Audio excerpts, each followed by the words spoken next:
С позаранку ветер южный, налетел нежданный друг. Он от холода недужный, снежной слякотью вокруг.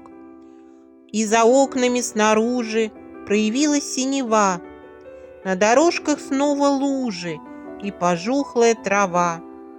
За соседним магазином, незаметные вдали, пролетая черным клином, прокричали журавли. Но трещат дрова в камине, позабыто крепким сном, недопитое в графине одиночество вдвоем.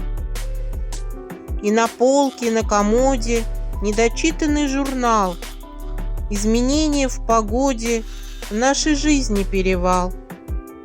А на маминой перине, свесив лапу, дремлет кот. Поутру на кофеине по делам спешит народ.